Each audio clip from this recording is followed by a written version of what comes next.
Ողջույն, սիրելի Լոս Անջելեսի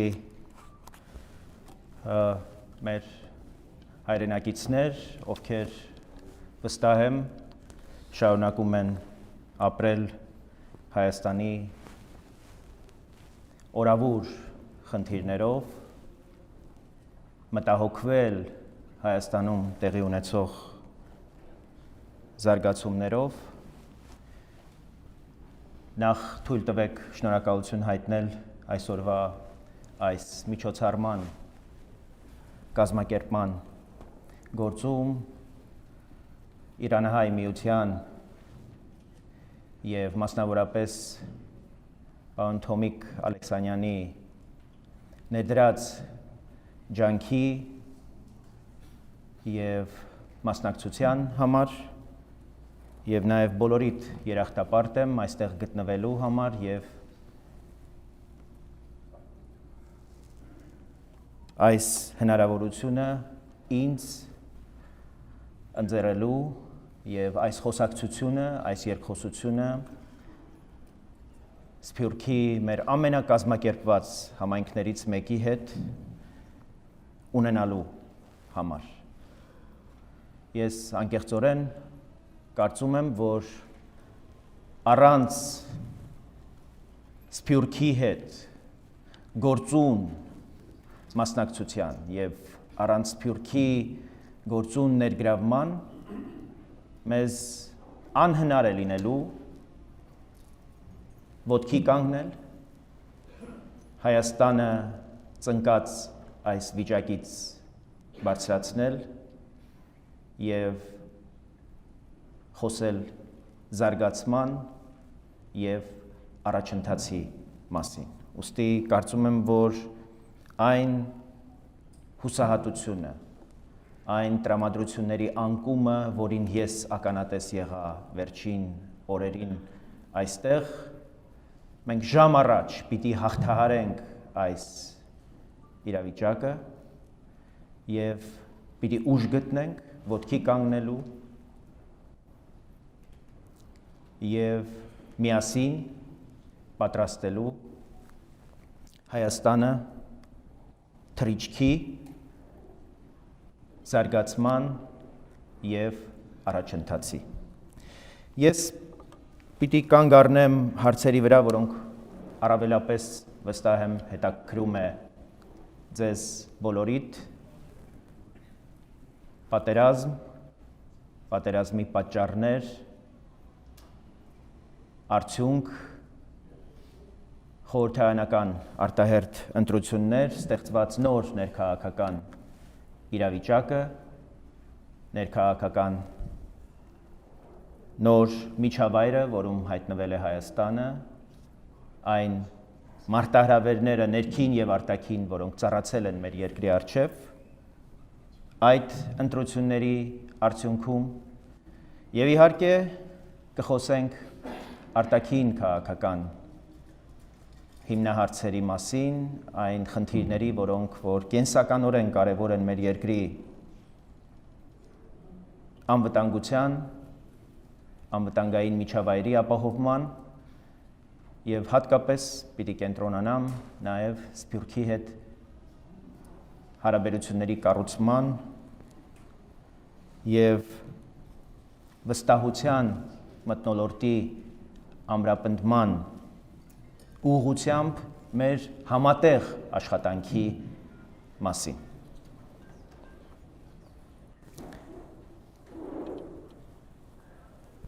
Ուզում եմ կանգ առնել նախ արտահերթ ընտրությունների վրա եւ այն արդյունքի վրա, որ մենք արձանագրեցինք այդ ընտրություններում, վստահ եմ, որ դուք բոլորդ հետևել եք ընտրություններին, տեսել եք, թե որքան բևեռացված է եղել ամբողջ ընտրապայքարը եւ ինչպիսի անհանդուրժող հռետորաբանության պայմաններում են տեղի ունեցել եւ կազմակերպվել ընտրությունները եւ քաղաքական այն միջավայրը, որ ձևավորվել է ընտրությունների արդյունքում, պիտի ասեմ, որ ոչ միայն ստեղծված ճգնաժամերը ընդունակ չէ հաղթահարել, այլև կարող եմ հաստատապես պնդել, որ խորհրդարանական նոր դասավորությունը ընտրությունների արդյունքում ձևավորված նոր ճգնաժամեր է ստեղծելու, նոր մարտահրավերներ է առաջ բերելու, որոնք հաղթահարելու համար մեզ գուցե եւ մեր պատկերացմամբ ստանդարտ գործիքները չօգնեն եւ գործունակ չլինեն։ Ըստ էության Հայաստանի ժողովրդի առաջ դրված էր ընտրություն կայսրության եւ հանրապետության միջև։ Եվ ի պատիվ մեր ժողովուրդը ընտրեց հանրապետությունը, ընտրեց ժողովրդավարական Հայաստանի հեռանկարը, Հայաստանի ինքնիշխան ապագան, որովհետև մենք ունեինք մի իրավիճակ, երբ քաղաքական ուժերից ոմանք անթաքույց խոսում էին Հայաստանի ընդհուպ միջև միութենական պետության մաս կազմելու հեռանկարի մասին։ Եվ ուստի այս ընտրությունները ինչ-որ իմաստով Հայաստանի լինել չլինելու մասին էր, Հայաստանը կարող էր լինել մեծ կայսրության մի ծայրամասային գավառ եւ մարդիկ առանց խորշելու պատրաստ էին այդտեղ որպես գուբերնատոր ծառայել,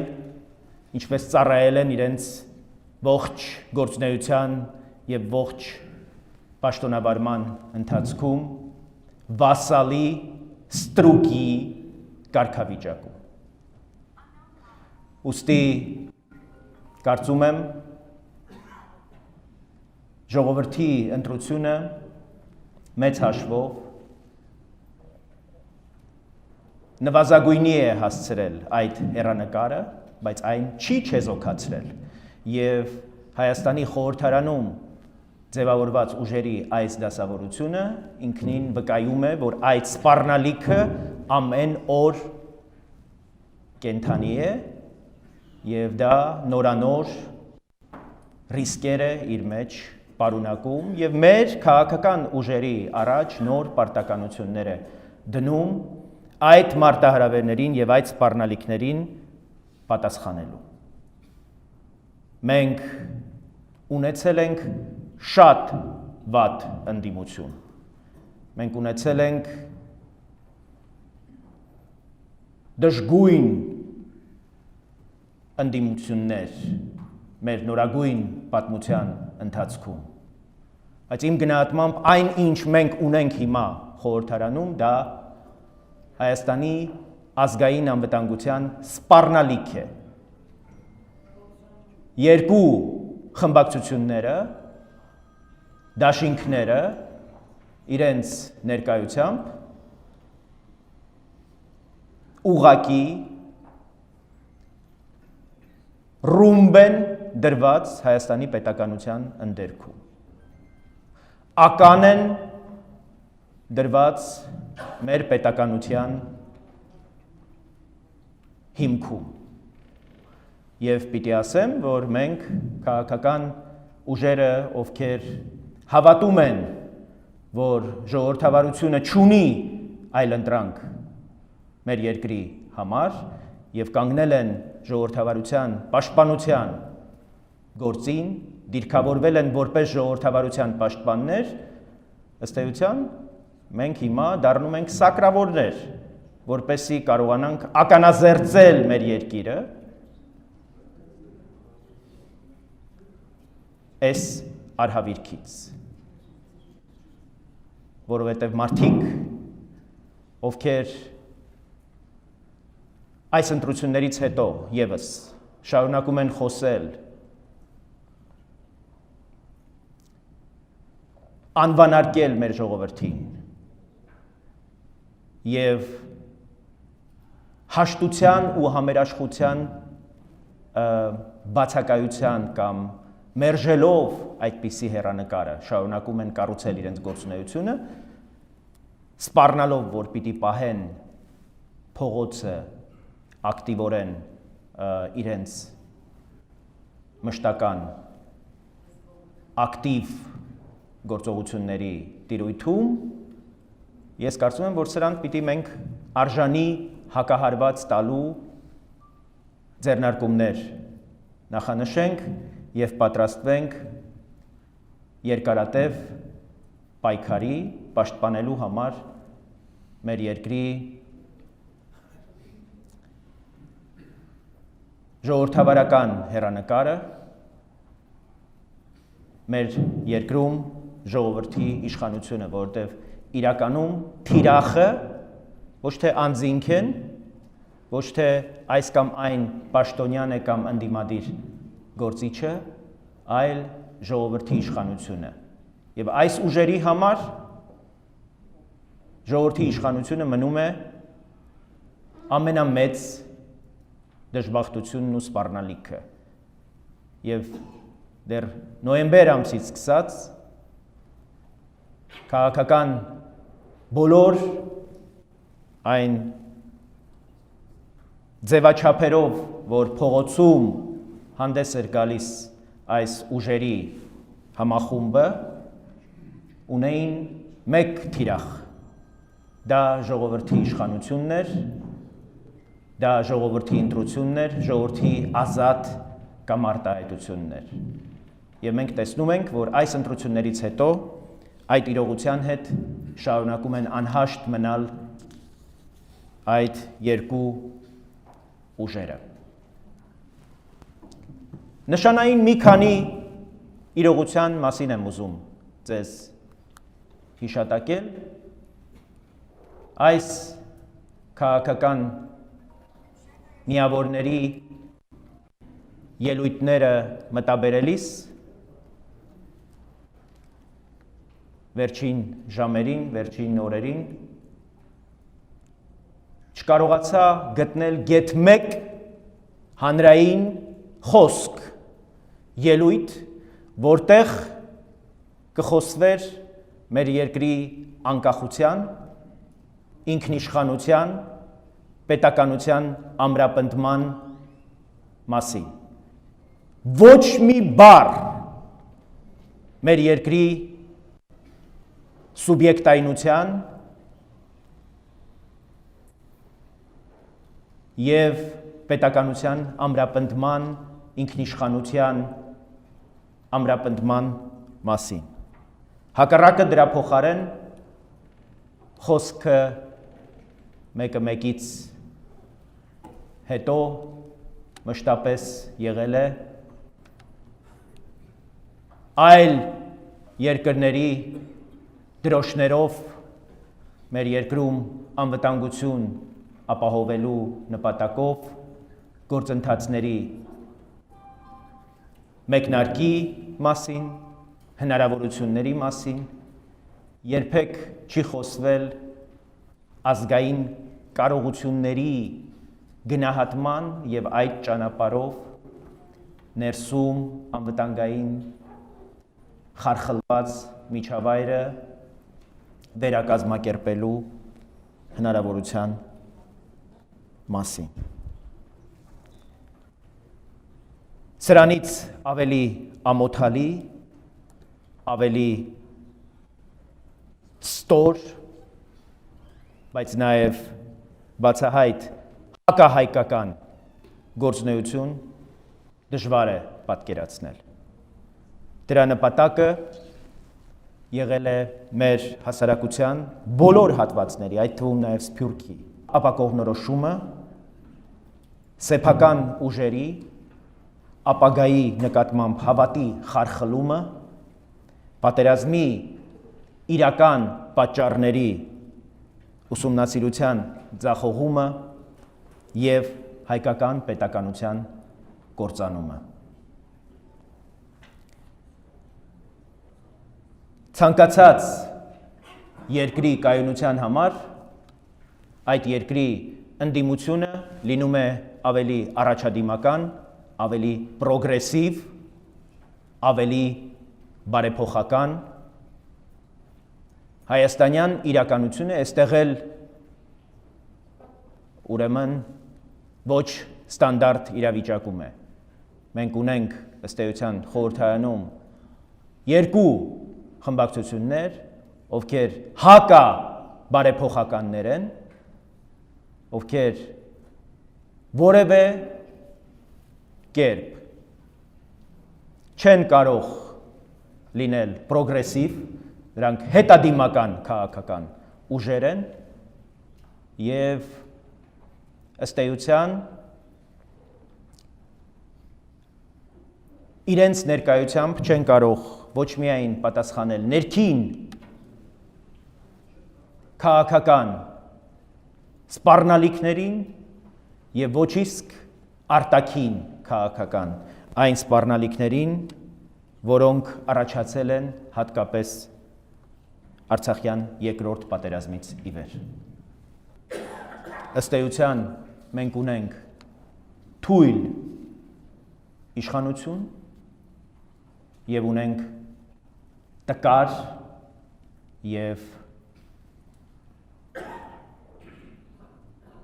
ամբողջությամբ երկրի պետականության ամրապնդման նպատակներին ընդդիմացող խորհրդարանական այս երկու խմբակցությունները, որոնք որևէ կերպ հակված չեն նպաստելու երկրի իշխանության, պետականության ամրապնդման աշխատանքներին եւ բնականաբար այս իրավիճակում նրանց ներկայությունը խորհրդարանում հավասարակշռելու մեխանիզմներ են անհրաժեշտ եւ դրանք այս պահին նաեւ քննարկումների, վերլուծությունների փուլում են, գիտեք, նախորդ շաբաթ վարչապետի հետ հանդիպումներում նաեւ քննարկումներ ենք ունեցել, թե ինչպես կարող ենք արտախորհրդարանական ուժերի ձևաչափով հավասարակշռություն բերել քաղաքական դաշտում եւ գործող այս քաղաքական նոր դասավորությանը կարողանանք հակակշռել արտախորհրդարանական ուժերի գաղափարական հենքի վրա ուրեմն ստեղծվող նոր պլատֆորմով, նոր հարթակով կարողանանք այս իրերի դրությունը փոխել։ Պատերազմի մեջ գտնվող երկիրը չի կարող ունենալ թույլ իշխանություն։ Եվ այս իմաստով կարծում եմ մենք մեր կարելին պիտի անենք եւ նաեւ անկարելին, որպեսզի իրերի այս վիճակը կարողանանք փոխել, ուժ տալ գործող իշխանությանը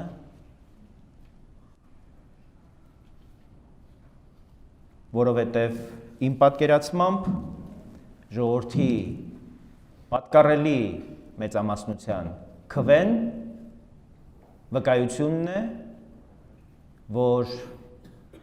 նույնիսկ այս արհավիրքից հետո տրված մանդատը պատասխանատու քաղաքական ուժերին այլ բան չի պարտադրում, քան ուժերի կարողությունների փորձի հմտությունների մեկտեղում եւ մեր ջանքի համատեղում իրականացնել ի շահ եւ ի բարօրություն մեր հայրենիքի։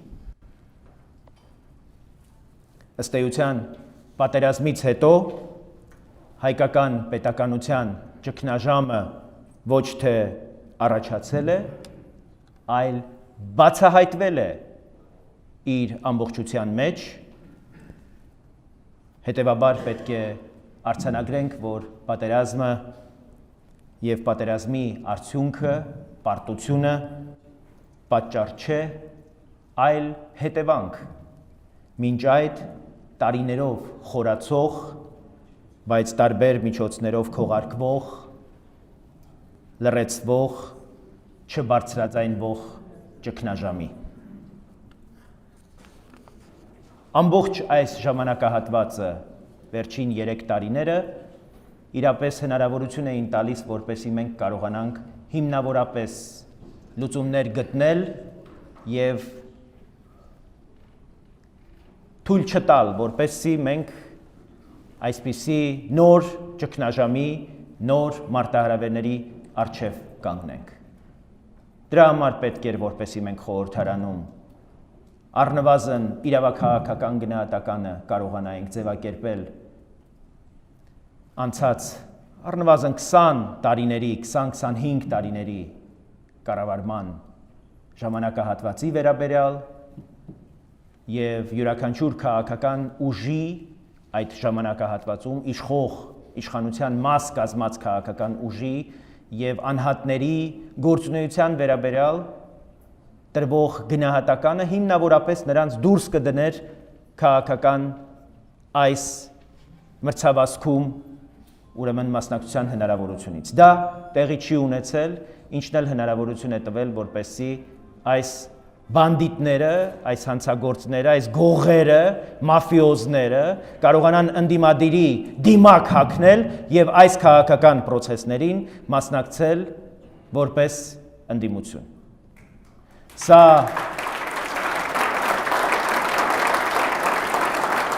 որևէ կերպ չի կարող մեզ համար ընդունելի լինել եւ որևէ մեկի մտքով չանցնի, որ խորհրդարանում նրանց զբաղեցրած տեղերը նրանց տալիս են հեռանկար եւ շանս Հայաստանում իշխանության գալու եւ ռևանշը իրականություն դարձնելու։ Մենք ունենք եւ համապատասխան կամք եւ վճռականություն եւ ես կարծում եմ, որ խորհրդարանում իշխող մեծամասնությունը համապատասխան հետևություններ արդեն արել է վերջին 3 տարիների հետևանքով եւ անգործության հետևանքով ստեղծված իրավիճակի առնչությամբ եւ այդ բացթողումները արագ լրացնելու եւ իրավիճակը այս պայթյունավտանգ իրավիճակը հաղթահարելու ուղղությամբ մենք կկարողանանք միասնաբար լուծումներ գտնել։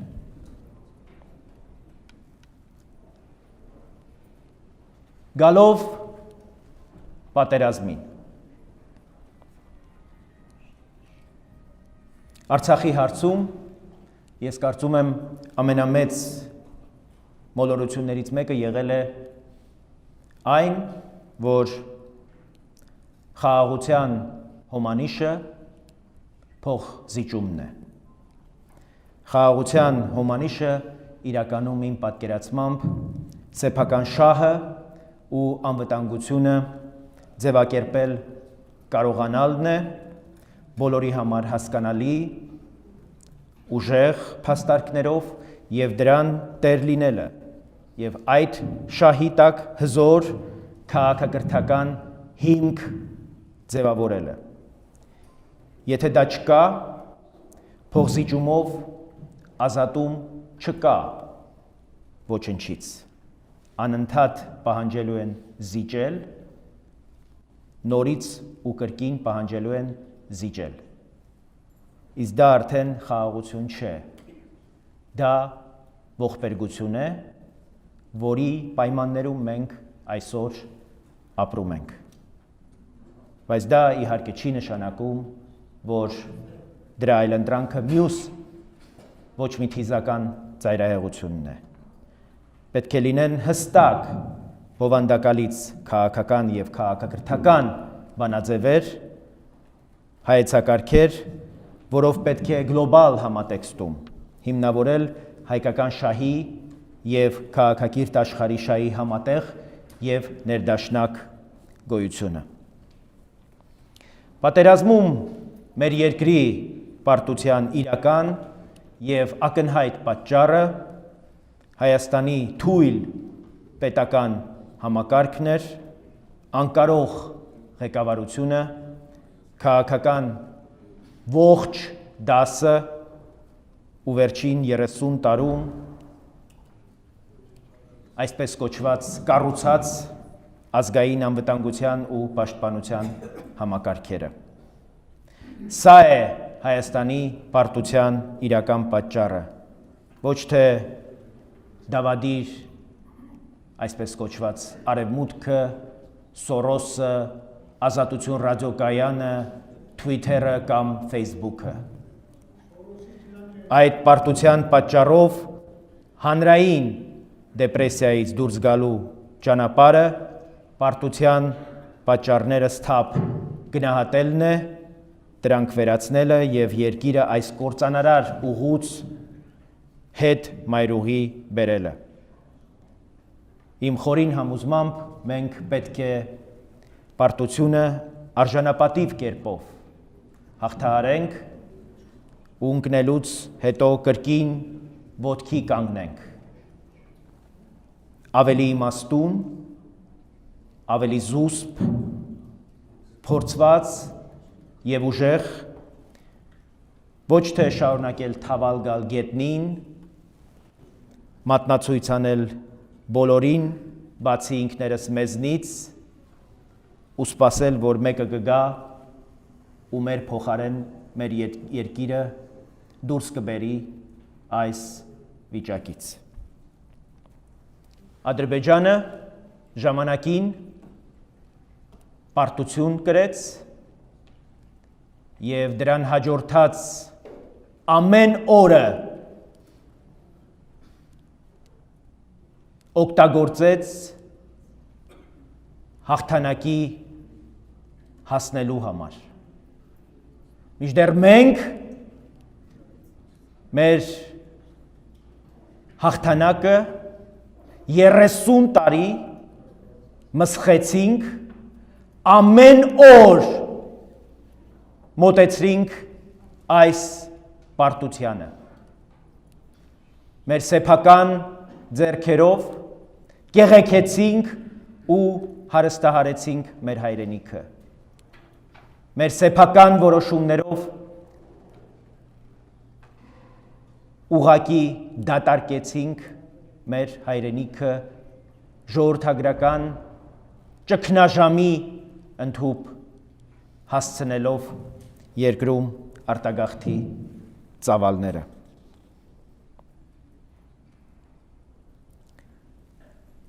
Այս իրավիճակում Արցախի զգալի մասը կորցնելուց հետո Հայաստանում չի դադարել, գուցեև ավելի սաստկացել է ռուսական բազմանիստ հոգեբանական տերորը, որի թիրախում են մեր ժողովրդի բոլոր հատվածները Հայաստանում եւ Սփյուռքում, բոլոր խավերն ու շերտերը։ Դրա միջոցը կեղծ կամ խեղաթյուրված տեղեկատվությամբ ու սուբվերսիվ գործողություններով բոլորին միմյանց դեմ հանելն է, իսկ նպատակը հայկական հանրության վերջնական կամազրկումը եւ մեր պետականության նկատմամբ հավատի ոչնչացումը։ Եթե այսօր Հայաստանը, Սփյուռքը, հավաքականորեն մեր ամբողջ ժողովուրդը չհասկանա այս իրավիճակի ողջ վտանգավորությունը, ապա մենք կկորցնենք այն, ինչ դեռևս շարունակում է մերը մնալ, մեր երկրի կենսունակությունն ու ռացիոնալը իբրև անկախ պետություն։ Արցախյան 44 օրյա պատերազմում Հայաստանը ծնկի բերվեց ռուս-թուրքական դավադիր բարեկամությանը, Հայաստանը, Արցախն ու հայությունը կուլ գնացին իրենց կույր, անտեղյակ և անպտուղ ռուսահաճությանը, ըստ էության Հայաստանի բոլոր իշխանությունները միամտորեն համոզված էին, որ Ռուսաստանը տեր կկանգնի, այսպես ասած, և թույլ չի տա, որ Թուրքիան ոտք դնի Կովկաս ու հետամուտ կլինի իր ռազմավարական շահերին, կամ ավելի ճիշտ այդ շահերի մասին նախկին և գործող իշխանությունների թյուր պատկերացումներին։ Առանց չափազանցության պետք է արձանագրենք, որ Արցախում պարտվել է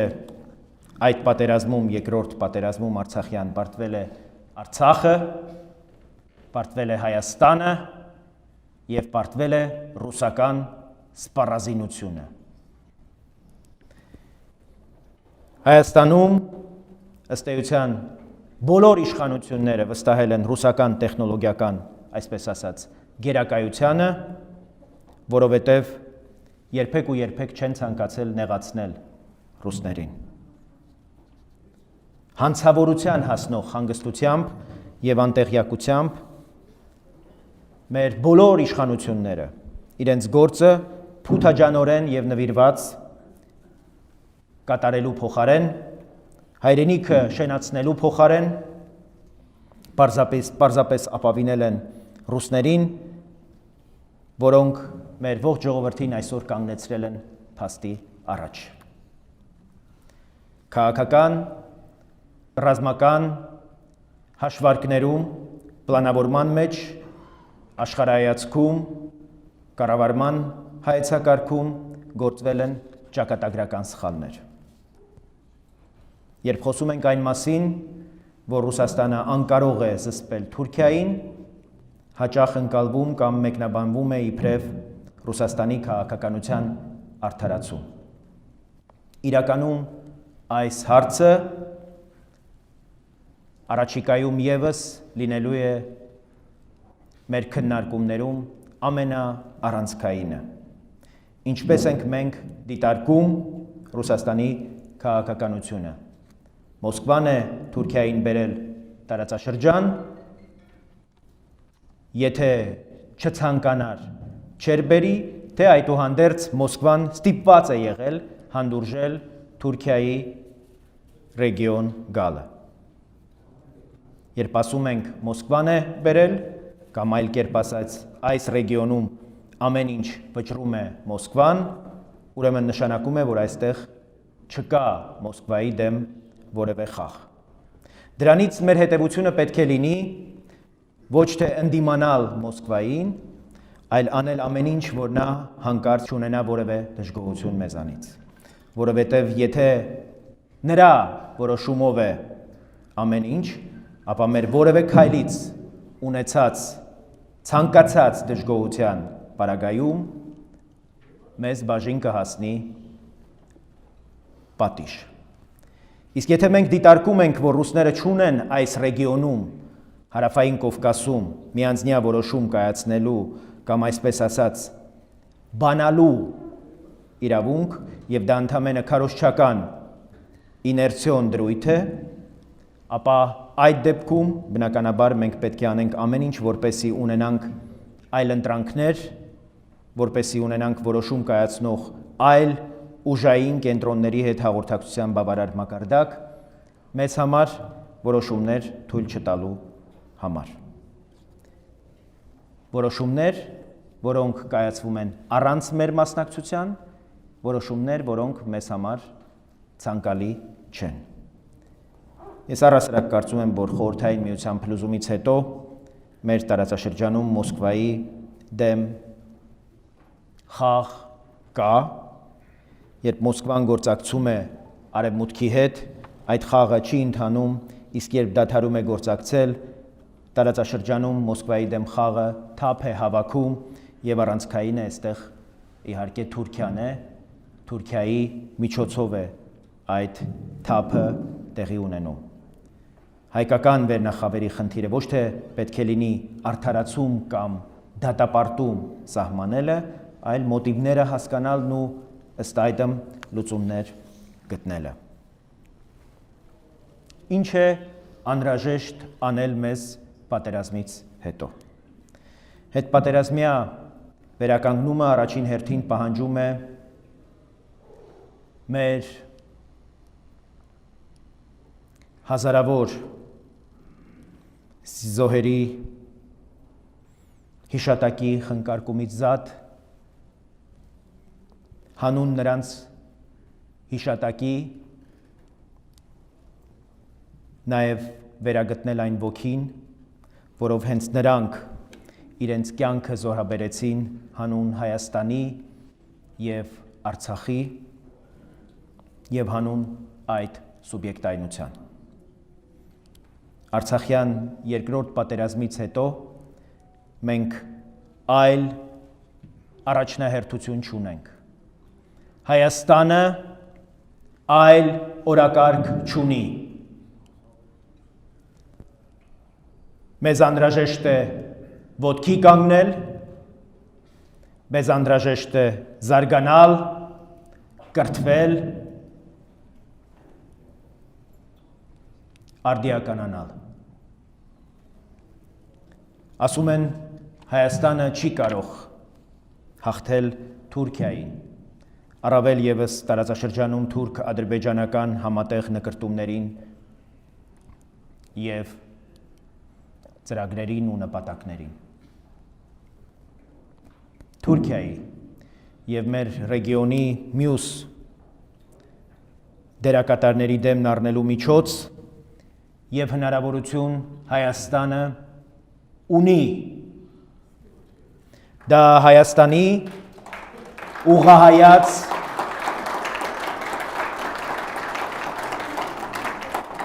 արդիականացումն է, տեխնոլոգիական կատարելագործումն է, տնտեսական զարգացումն է և ենթակառուցվածքների ստեղծումը, արտադրական, էներգետիկ և հաղորդակցային ուղղություններով։ Հայաստանը պետք է կառուցի ամենաժամանակակից ճանապարհներն ու հաղորդակցության միջոցները, Հայաստանը պետք է ունենա գիտության, տնտեսության, արդյունաբերության, ռազմարդյունաբերության, արտադրության ու քաղաքականության ֆունկցիոնալ շղթա։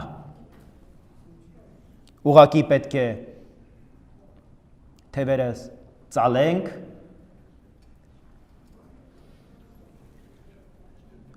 ու աշխատենք, անկախ նրանից խաղաղություն է, թե պատերազմ։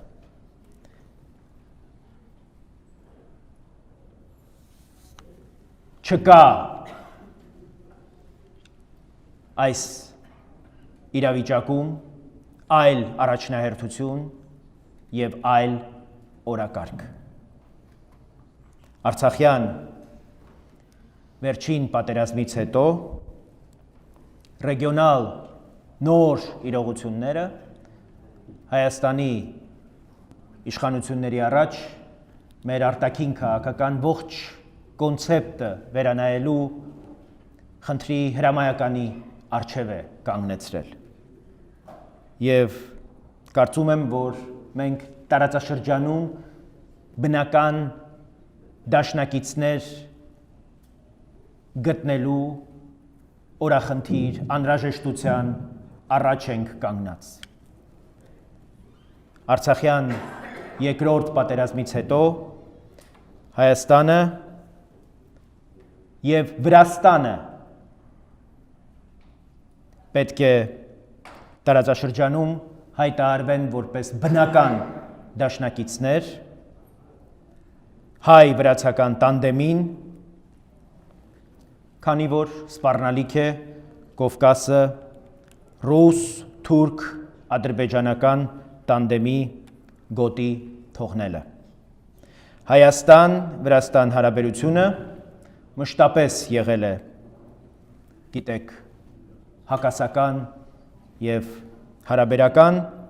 կան իրարամերժ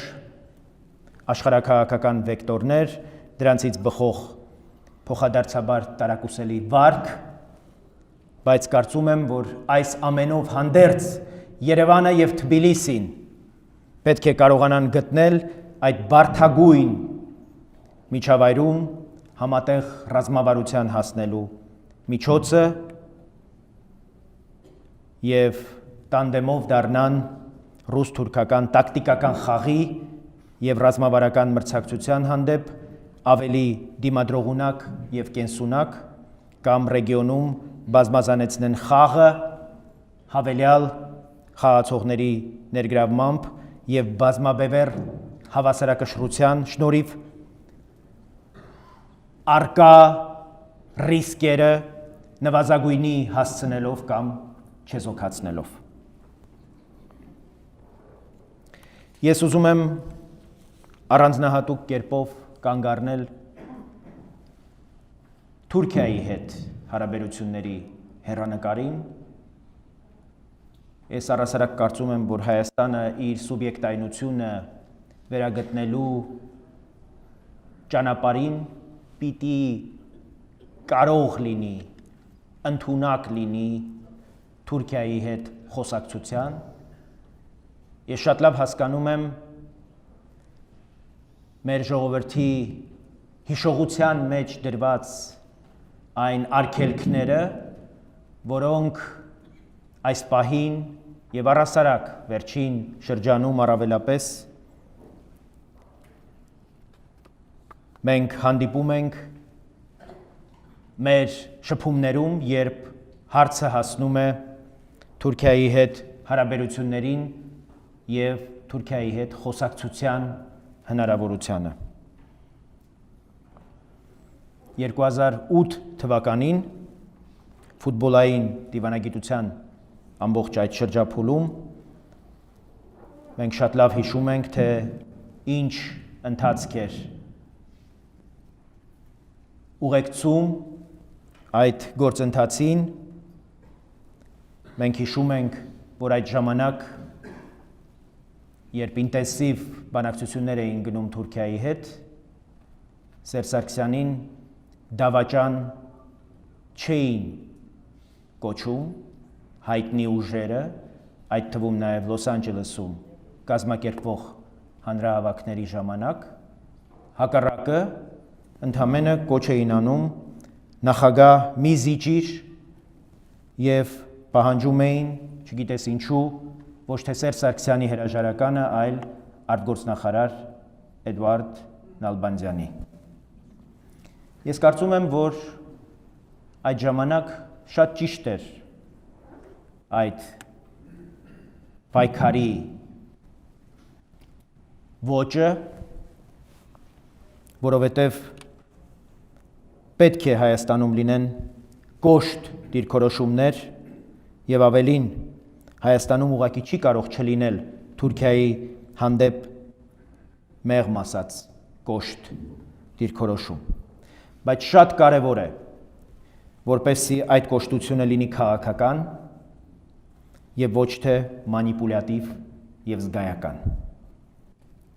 Լինի քաղաքական, որպեսզի այդ կոշտությունը օգնի պետական քաղաքականությանը, որին անհրաժեշտ է գտնել Թուրքիայի հետ խոսելու տարբերակներ եւ հնարավորություններ։ Խոսել Թուրքիայի հետ կամ փնտրել, աշխատել այդ հնարավորությունը գտնելու ուղղությամբ ամենևին չի նշանակում հաշտվել Թուրքիայի հետ։ Այդ հաշտությունը չի կարող լինել, քանի դեռ Անկարան առնվազն չի ճանաչել հայոց ցեղասպանությունը եւ ներողություն չի խնդրել դրա համար։ Ես դեռ չեմ խոսում փոխհատուցման մասին, բայց հասկանում ենք, որ սա չափազանց բարդ հեռանկար է, մինչդեռ հենց սա հասկանալով Երևանը մշտապես ասել է, որ կողմ է Թուրքիայի հետ առանց նախապայմանների հարաբերությունների հաստատման։ Ինչը նշանակում է, որ Երևանը մշտապես խոսել է Անկարայի հետ երկխոսության օգտին։ Բայց որպեսզի Երևանը այդ հարցում իրենից հասանելիք առումով կարողանա լինել ճկուն, Թուրքիայի հանդեպ կոշտ դիրքորոշումները պետք է լինեն քաղաքական եւ ոչ թե թուրք կամ դավաճան մակարդակի։ Այդ մակարդակի դիրքորոշումները շղթայաբար բերում են Հայաստանի սուբյեկտայնության կարողության ել ավելի սահմանափակման, ինչը ամրացնում է հայկական հարցում ռուս-թուրքական ձևաչափի ամրապնդման եւ ուժեղացման։ Մի բան, որը շահեկան է նաև Թուրքիայի համար, առավել եւս, երբ Անկարան զգում է Ռուսաստանի հանդեպ իր հիբրիդային առավելությունը, նաև այդ պատճառով է, որ թուրքերը իրենց խոսույթում, իրենց ռետորաբանության մեջ անընդհատ հրահրում եւ գեներացնում են Հայաստանում այդ զգայական դիսկուրսը։ Թուրքիայի հետ հարաբերության հեռանկարի թեման զգայական, օբյեկտիվ եւ հրահրող մանիպուլյացիաներից զերծելը կարծում եմ չափազանց բարդ եւ թերևս տարիների գործ եւ աշխատանք է, բայց կարծում եմ սա չափազանց անհրաժեշտ տնային առաջադրանք է, որին պիտի ձեռնամուխ լինի մեր արտաքին քաղաքական գերատեսչությունը, որի աշխատանքները հույս ունենք շատ շուտով կմեկնարկեն նոր քաղաքական նշանակումներից հետո։ Այդ ռացիոնալացումը պետք է առնչվի նաև զգայականության օբյեկտիվ հիմքերին, խոսքը բնականաբար հայկական հարցի, հայդատի մասին է, մենք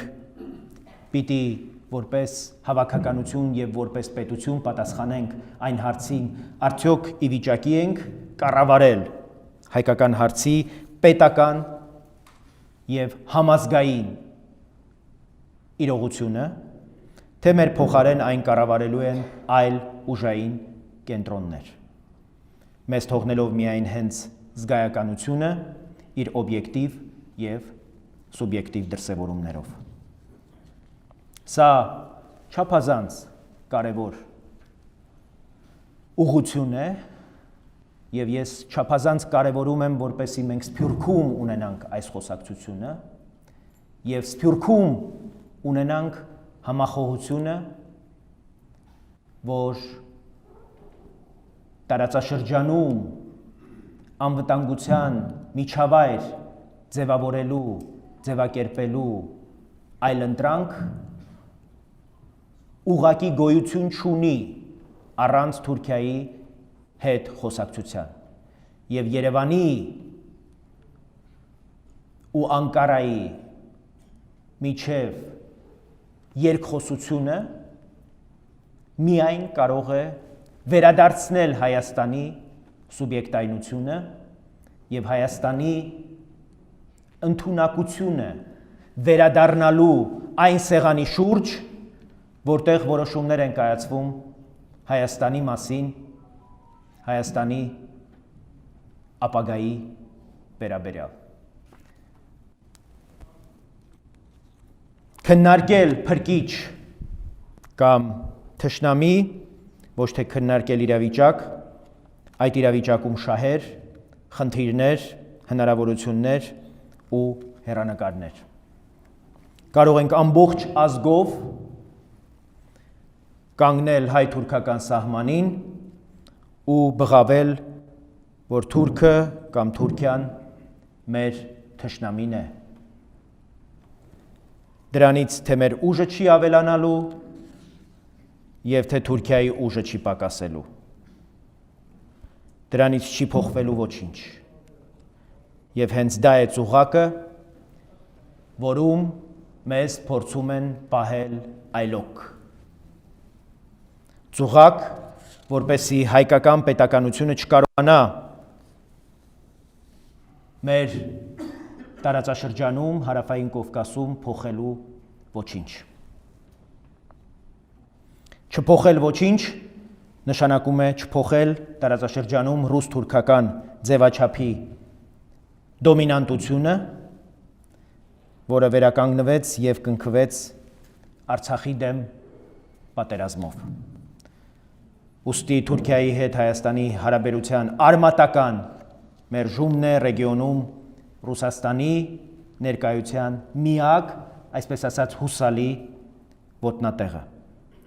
Ռուսաստանի այդ ներկայությունն է ռեգիոնում իր պլանները առաջ տանելու Թուրքիայի միակ հուսալի երաշխիքը, որովհետև թուրքերը գիտեն իրենց առավելությունը Ռուսաստանի նկատմամբ։ Եթե ռեգիոնը բացվի, եթե Հայաստանը ընդունակ լինի տարածաշրջանում շահեր հետապնդող այլ ուղղություններով աշխատանք տանել եւ բազմազանեցնել իր գործընկերների ներկայությունը տարածաշրջանում, թուրքերի մրցակիցը այստեղ կարող են դառնալ չինացիները, ամերիկացիները, արաբները եւ սա բոլորովին ցանկալի հեռանկար չէ Թուրքիայի համար։ Սա է ծուղակը, որից Հայաստանը պարտավոր է դուրս բերել ինքն իրեն։ Սրանցից որևէ մեկի հանդեպ Թուրքիան մեղմ ասած չունի առավելություն ի տարբերություն Ռուսաստանի հետ հարաբերության։ Ռուսաստանի որպես Հայաստանի ռազմավարական դաշնակից հանգամանքի մասին պիտի խոսենք, առհասարակ ինչ է անում ուժեղ դաշնակիցը, եթե բացի դաշնակցի հետ հարաբերությունից եւ պարտավորությունից նաև աշխատելու եւ հարաբերվելու խնդիր ունի այն սուբյեկտների հետ, որոնք սպառնալիք են դաշնակցին։ Մեր դեպքում մենք անխոս շարունակում ենք մնալ Ռուսաստանի հետ ռազմավարական դաշնակցային հարաբերությունների մեջ, բայց եւ չենք կարող հաշվի չառնել, որ Ռուսաստանը ունի գլոբալ իմաստով շատ կարևոր շահեր Թուրքիայի եւ Ադրբեջանի հետ։ Այդ պարագայում ռազմավարական դաշնակիցը եւ օբյեկտիվորեն մեր ակնկալիքն է, որպեսզի Ռուսաստանը ուժեղացնի եւ հնարավորինս ինքնաբավ դարձնի մեր ռազմավարական դաշնակցի պաշտպանական անվտանգային կարողությունները այն սպառնալիքին համապատասխան, այն սպառնալիքներին համարժեք, որոնք առկա են եւ որոնք ամեն օր ավելանում են տարածաշրջանում։ Որպեսզի ստիպված չլինի հանուն դաշնակցի կռվել մյուս կողմի դեմ, որի հետ էլ չի ուզում փչացնել հարաբերությունները եւ ցանկանում է աշխատել եւ միաժամանակ ստիպված չլինի հանձնել դաշնակցին եւ վարկաբեկել նաեւ սեփական դաշնակցային վարկը եւ հեղինակությունը։ Այս իմաստով չափազանց խոսուն է Միացյալ Նահանգների եւ Իսրայելի հարաբերությունները։ Միացյալ Նահանգները նպաստել է Իսրայելի զգալի ինքնաբավությանը, որպեսզի Իսրայելը ինքն իրեն կարողանա այն աստիճան պաշտպանել եւ որևէ խնդիր չառաջացնել Միացյալ Նահանգների եւ արաբական մյուս գործընկերների հետ իր հարաբերությունները հաստատելիս կամ կառուցելիս։ Եվ մի քիչ ընդհանրացված օրինակ բերելով պիտի ասենք, որ որպեսզի հասկանալի լինի, թե ինչի մասին է խոսքը, պարզ է, որ Ռուսաստանը հանուն Հայաստանի չէր ուզի թշնամանալ որևէ պարագային Ադրբեջանի եւ Թուրքիայի հետ, եւ սրա համար Ռուսաստանին մեղմ ասած մեղադրելը ռացիոնալ եւ սթափ չէ, որովհետեւ սա գլոբալ տերություն է իր աշխարհաքաղաքական առաջնահերթություններով եւ շահերով, եւ մենք պարտավոր ենք այդ շահերը հասկանալ, ընկալել եւ փորձել մեր շահերի շրջանում եւ համադրմամբ գտնել մեր հարաբերությունների ներդաշնակ ուրեմն եւ համերաշխ ընթացքը ինչի շուրջ զարգացումները վերջին 30 տարում բոլորովին այլ իրողությունների եւ այլ ընթացքի մասին են վկայել։ Ռուսաստանը չափազանց տարօրինակ կերպով ինքնաբավ Հայաստանի մեջ տեսել է ոչ թե նաեւ իր ուժը, իր ճկունությունը, այլ վախեցել է, տեսել է սպառնալիք, թե կարող է կորցնել Հայաստանը։ Ըստ այդմ արել է ամեն ինչ, նաև մեր Հայաստանի իշխանությունների թողտվությամբ և մասնակցությամբ, որպեսզի այդ կախվածությունը հասցնի հարաբերակցություն։ Ուժեղ Հայաստանը իրականում երբեք ու երբեք չի նշանակելու Ռուսաստանին դավաճանող Հայաստան, որ ուժեղ և ինքնաբավ Հայաստանը ռուսներին թույլ է տալու ավելի վստահ և ավելի անկաշկանդ իր հարաբերությունները կառուցել և խոսել Թուրքիայի և Ադրբեջանի հետ։ Ուստի պետք է նաև ընդունակ լինենք հայտարարելու, որ այս բարդ իրավիճակում նույնիսկ մենք չենք կարող հակառակ լինել Ռուսաստանին և բացարձակ չի էլ կարելի խոսել դրա մասին, մանավանդ որ թշնամին լավագույնս օգտագործում է այդ տրամադրությունները իր օգտին։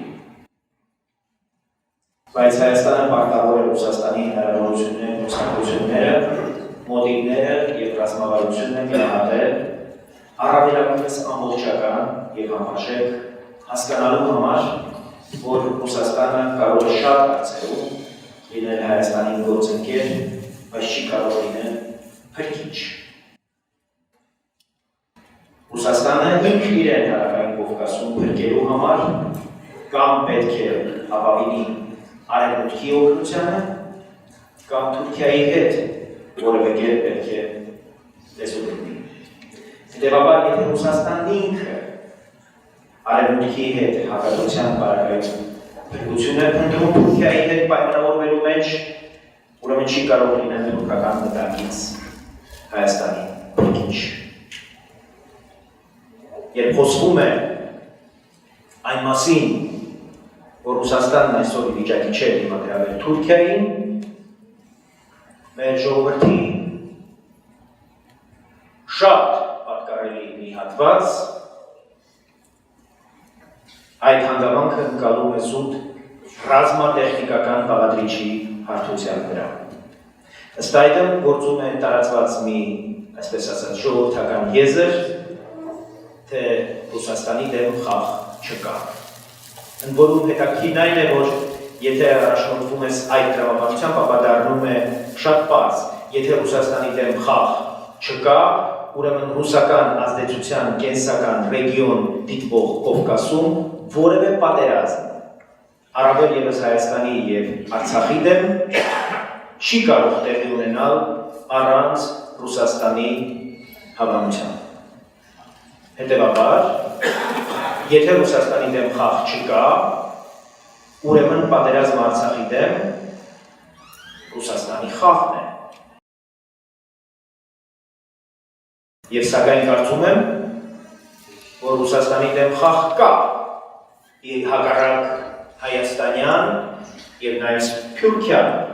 հանրության մի որոշ շրջանակի մեջ տասնամյակներով ներդրված կարծրատիպի։ Ռուսաստանի նախագահը վերջերս իր ամենամյա ուղերձում հայտարարում է, որ Ռուսաստանի հիմնարար շահերի դեմ որևէ սադրանք անողը կստանա կոշտ եւ համարժեք պատասխան։ Հետաքրքիր է այն, ինչ արեց Թուրքիան Արցախի դեմ պատերազմով, արդյոք Ռուսաստանի հիմնարար շահի դեմ սադրանք էր, թե ոչ։ Որովհետև Թուրքիան կարծես գոնե առայժմ չի ստացել որևէ պատասխան, եթե իհարկե պատասխան չհաշվենք այն, որ Պուտինը Էրդողանին գնահատեց որպես խոսքի տեր տղամարդ, որը ամեն ինչ կանի իր երկրի շահի համար։ Ինքս համարում եմ, որ այն, ինչ արեց Թուրքիան Ադրբեջանի հետ գործակցաբար Արցախի դեմ պատերազմով, Ռուսաստանի հիմնարար շահի դեմ սադրանք էր։ Պարզապես Ռուսաստանը ներկայումս ի վիճակի չէ պաշտպանել իր հիմնարար շահերը։ Ու նաև այն պատճառով, որ Ռուսաստանում այսօր քաղաքականություն են թելադրում խմբեր, որոնց հիմնարար շահը սեփական միլիարդներն են, որոնց պաշտպանությունը ենթադրում է եղբայրական հարաբերություններ Էրդողանի և Ալիևի հետ։ Ի վիճակի կլինի արդյոք Ռուսաստանը Թուրքիայից պաշտպանել իր հիմնարար շահը վաղը։ Ոչինչ բացառել չենք կարող։ Բայց եթե չի բացառվում ոչինչ, ուրեմն չի բացառվում և այն, որ Թուրքիան ի վիճակի կլինի Ռուսաստանի հանդեպ ավելի ծավալուն սադրանքի։ Ըստ այդմ, ուժեղ Ռուսաստանի սցենարին զուգահեռ Հայաստանը պետք է ունենա նաև ավելի թույլ Ռուսաստանի սցենար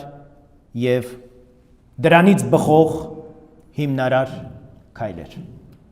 Որովհետև ինչպես հենց ռուսական խոսքն է ասում, ունեցի լավի հույս, բայց պատրաստ եղիր վատթարին։ Գալով Սփյուռքի հետ երկխոսությանը,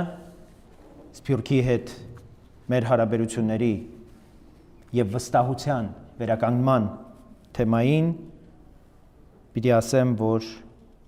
սա կենսականորեն կարևոր օրակարգ է Հայաստանի համար, ես համոզում ունեմ, որ առանց Սփյուռքի հետ հարաբերությունների վերբեռնման մենք ի վիճակի չենք լինելու հաղթահարել Հայաստանի առջև ծառացած ներքին և արտաքին մարտահրավերները բոլոր ուղղություններով՝ տեխնոլոգիական, տնտեսական, ագրարային, արդյունաբերական, ռազմարդյունաբերական, բայց ես հեռու եմ այն մտքից, որ մենք շարունակենք ուղղակի այսպես պաթոսային և ուղղակի ելույթների, բարձրաձայնումների մակարդակում թողնել այս հարցը։ Ես կարծում եմ առաջիկայում մենք պիտի ձեռնամուխ լինենք օրենսդրական փոփոխությունների, հիմնարար այնպիսի փոփոխությունների, որոնք այն սահմանափակումները, որոնք ներդրված են այնտեղ, Սփյուռքի մեր հայրենակիցների մասնակցությունը մեր երկրի հանրային և պետական ծառայության մեջ նվազեցնող, սահմանափակող, դրանք պիտի վերացվեն և մենք պիտի քաղաք առ քաղաք, համայնք առ համայնք պիտի գույքագրենք մեր կարող շրջանակներին, փորձ, գիտելիք, հմտություն, ձիրքեր կառավարման ունեցող մեր հայրենակիցներին պիտի խնդրենք, որպեսզի գան և մասնակցեն մեր պետական շինարարությանը։ Ժամանակին ասում էին Ադրբեջանը ունի նավթ և գազ, Հայաստանը ունի Սփյուռք։ Մենք այդ ժամանակ նույնիսկ չէինք պատկերացնում, թե որքան ենք մենք նսեմացնում դրանով Սփյուռքի կարևորությունն ու նշանակությունը։ Մենք պիտի իսկապես այսօր կարողանանք բոլորովին նոր լույսի ներքո գնահատել Սփյուռքի կարևորությունը, որովհետև մեր նավթը եւ գազը մեր միտքն է, առաջադեմ միտքը, որը ժամանակակից եւ արդիականացված աշխարհում շատ ավելի ռազմավարական հումք է, քան նավթը եւ գազը։ Պարզապես պետք է կարողանալ տնօրինել այդ հումքը եւ որի կարիքը Հայաստանում այսօր մենք չափազանց շատ ունենք։ Մարդկային միտքը շարունակում է Հայաստանում մնալ չգնահատված, մարդկային արժեքները, ստեղծագործական կարողությունները մնում են չգնահատված, չպահանջված եւ անազատ։ Եվ կարծում եմ, որ ստեղծագործական միջավայրի պոտենցիալի լիարժեք դրսևորման համար անհրաժեշտ է, որպեսզի երկրում պահանջված լինեն մարդկային մտավոր հատկանիշները, բարոյական հատկանիշները, ստեղծելու, արարելու հատկանիշները եւ այստեղ չափազանց կարևոր է, որպեսզի մենք կարողանանք համախոհ լինել մեր երկրի արդիականացման, մեր երկրի կարողությունները մեկտեղելու հարցերի շուրջ, որպեսզի համահայկական հսկայական պոտենցիալը մենք կարողանանք իսպաստ բերել եւ ծառայեցնել Հայաստանի տնտեսական, քաղաքական, մշակութային ահռելի այն կարիքներին, որոնք ծառացել են մեր երկրի առաջ։ Այդ պոտենցիալը Հայաստանի համար պետք է լիներ մասնագիտական, արժեքային, տեխնոլոգիական լիցքավորման եւ սնուցման աղբյուր։ Սակայն այդ աղբյուրը շատ օբյեկտիվորեն ցամաքել է։ Ցամաքել է Հայաստանի նախորդ իշխանությունների քաղաքականության հետևանքով։ Ցամաքել է նաև Սփյուռքում իրավիճակի լճացածության պատճառով։ Եվ այս ամենը արդեն հասել է մի աստիճանի, որ Հայաստանի համար մարտահրավերներին դիմագրավելու անփոխարինելի միջոց դառնալու կոչված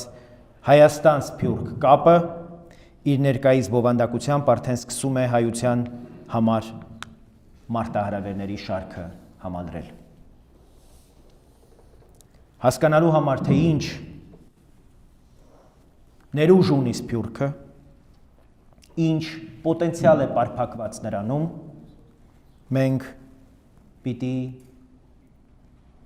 սկսենք Սփյուռքի բոլոր համայնքների, Ռուսաստանի, եվրոպական երկրների, Միացյալ Նահանգների, բոլոր համայնքների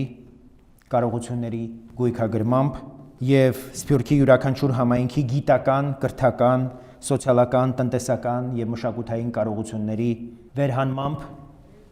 ինչպես նաեւ այդ համայնքների կարիքների եւ խնդիրների դուրս բերմամբ։ Բայց չափազանց կարևոր եմ համարում, որպեսզի մենք փոխենք Հայաստանի եւ Սփյուռքի հարաբերությունների պարադիգմը։ Ժամանակն է, որ Հայաստանը որպես պետություն եւ պետականություն սկսի Սփյուռքի հետ հարաբերվել առաջարկողի կարգավիճակով։ Մենք պետք է Սփյուռքին ներկայացնենք Հայաստանը իր ողջ հմայքով, ոչ միայն խնդիրներով ու մարտահրավերներով։ Պիտի հանդես գանք առաջին հերթին մեր երկրի կարողություններով եւ հնարավորություններով։ Հայաստանի համար Սփյուռքը պետք է դառնա համազգային նպատակների կենսագործման համար անհրաժեշտ կրթական, գիտական եւ իմացական մեծագույն ներուժ պարունակող Հայաստանի կարևոր մաս։ Եվ Սփյուռքի հետ հարաբերություններում նրան պետք է առաջարկել դառնալ Հայաստանի իրավահավասար գործընկեր եւ դաշնակից հայրենադարձության եւ աշխարհասփյուռ մեր ազգակիցներին Հայաստանի կյանքին մասնակից դարձնելու նպատակադրումների համատեքստում։ Սփյուռքի առատաձեռն բարեգործությունների ու նվիրատվությունների ժամանակները պետք է թողնել անցյալում։ Հայաստանը պետք է դառնա Ռուսաստանում, եվրոպական երկրներում, Մերձավոր Արևելքում, Միացյալ Նահանգներում մեր ազգակից նոր սերնդի համար գիտելիքի եւ պրոֆեսիոնալ հմտությունների իրացման շոքեքարշը։ Սփյուռքի մեկ այլ հատվածի համար հայրենիքը պետք է դառնա ներդրումների գործարարության համար հուսալի գործընկեր։ Մենք ամեն կերպ պետք է խրախուսենք Հայաստանում աշխատատեղեր, նոր արդյունք ստեղծող Սփյուռքի ներդրումները, ստեղծելով այնպիսի տնտեսական միջավայր, որում այդ ներդրումները կկատարվեն ոչ թե հայրենասիրությունից դրդված, այլ տնտեսական արդյունավետությունից։ Ինչպես հայրենադարձության, այնպես էլ ներդրումների ներգրավման համար մենք պետք է կարողանանք ճիշտ թիրախավորում իրականացնել Սփյուռքի մեր բոլոր գաղթօջախներում։ Սփյուռքի ներուժի հստակ գնահատման դեպքում մենք ունակ կլինենք սահմանել համագործակցության հնարավորություններն ու ուղղությունները, դնել չափելի նպատակներ, ըստ այդմ սահմանել այն ծախսերը, որոնք անհրաժեշտ են այդ նպատակներին հասնելու համար։ Սփյուռքը պետք է վստահ լինի, որ իր ձայնը լսելի է լինելու հայրենիքում, Սփյուռքը պետք է համոզված լինի, որ ոչ միայն ինքն է նպաստ բերում հայրենիքին, այլև այսուհետ եւ միշտ Հայաստանը պատրաստ է աջակցել Սփյուռքին։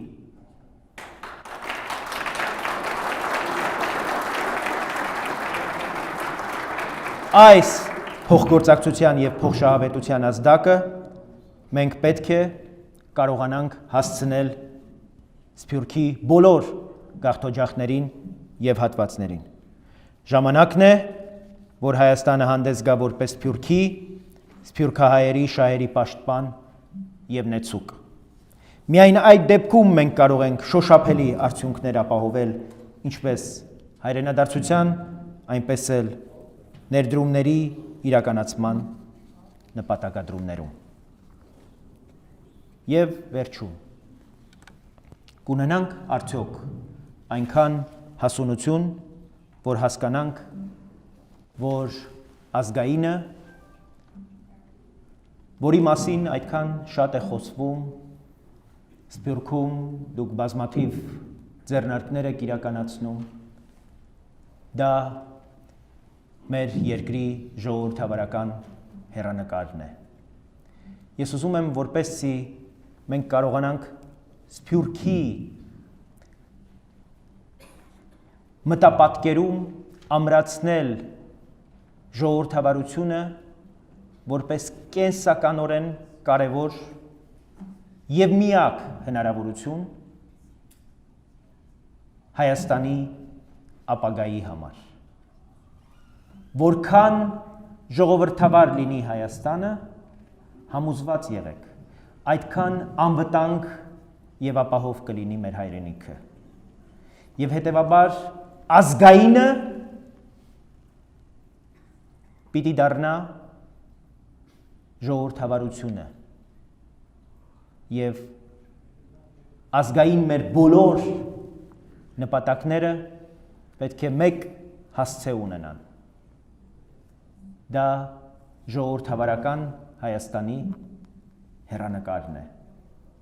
Ժողովրդավարությունը Հայաստանի համար այսօր պաշտպանիչ այն շերտն է, որը հնարավորություն է տալիս աշխարհի հետ հարաբերվել, բացվել աշխարհին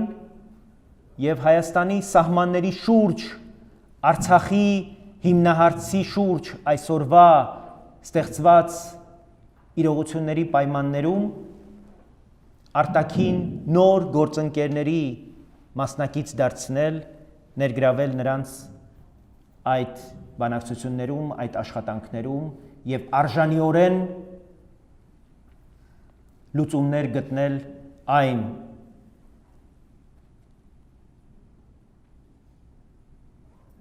բանակցային խարխլված գործընթացներում, որի արդյունքը նաև պատերազմն էր եւ պատերազմում այս արհավիրք դարձած ելքը։ Հետևաբար կարծում եմ, որ վերջին ընտրություններում ժողովրդավարության հաղթանակը ունի կրկնակի կարևորություն։ Ըստ էության հայ ժողովուրդը հասկացավ, որ իր ուժը, իր իշխանությունը, ժողովրդի իշխանության հաղթանակը միայն ընդունակ կդառնա ապահովել իր անվտանգությունը։ Եվ չնայած երկրում քաղաքական մրցակցության մեջ ուժերի պատկերացումներին ժողովրդավարության վերաբերյալ, ժողովուրդը ունեցավ այդ իմաստնությունը իր ընտրությունը ճիշտ կատարելու։ Մնում է, որպեսզի մենք քաղաքական դերակատարներս արժանի լինենք մեր ժողովրդի հասուն ընտրության եւ հասուն որոշումներին։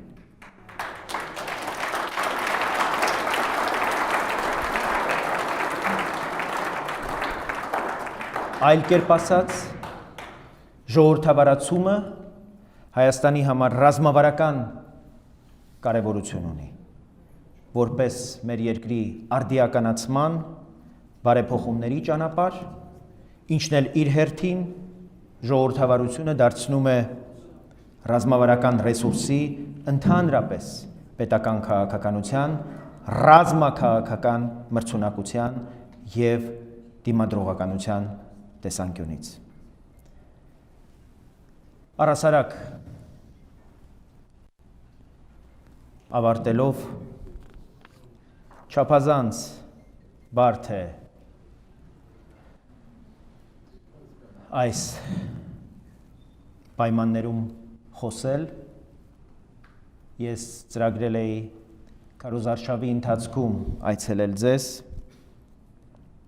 որովհետև կարծես նաև հենց քարոզարշավի ընթացքում մենք հնարավորություն ունեցանք վերագտնել մեզ եւ պատերազմից հետո կրկին հանրային խոսակցություն վարել մեր ժողովրդի հետ։ Այս պայմաններում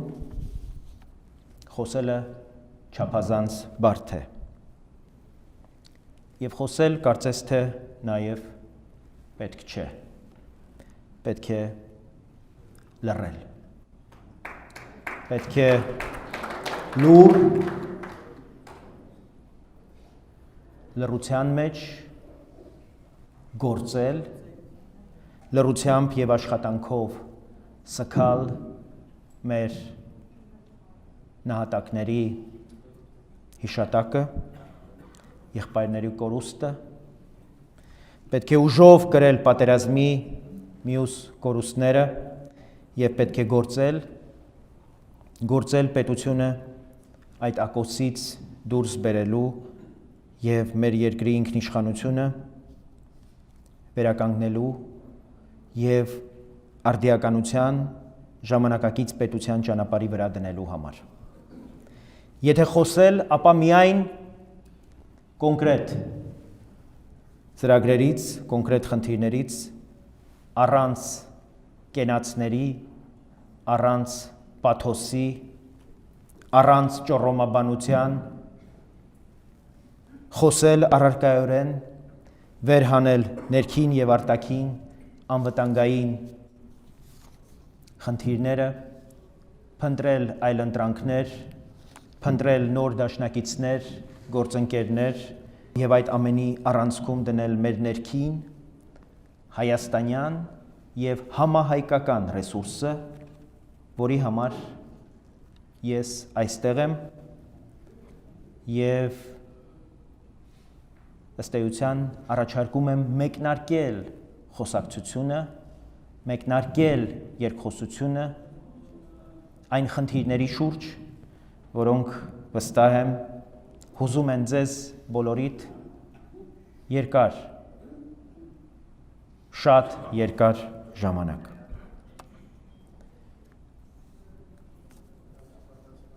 Հայոց երկրում էլի գարուն է գալու։ Շուշիում խոնարհված եռագույնը կրկին ծածանվելու է։ Եվ ուզում եմ, որ այս նպատակի շուրջ մենք կարողանանք համախմբվել, իմի գալ եւ այդ նպատակի համար ստորադասել ամեն ինչ,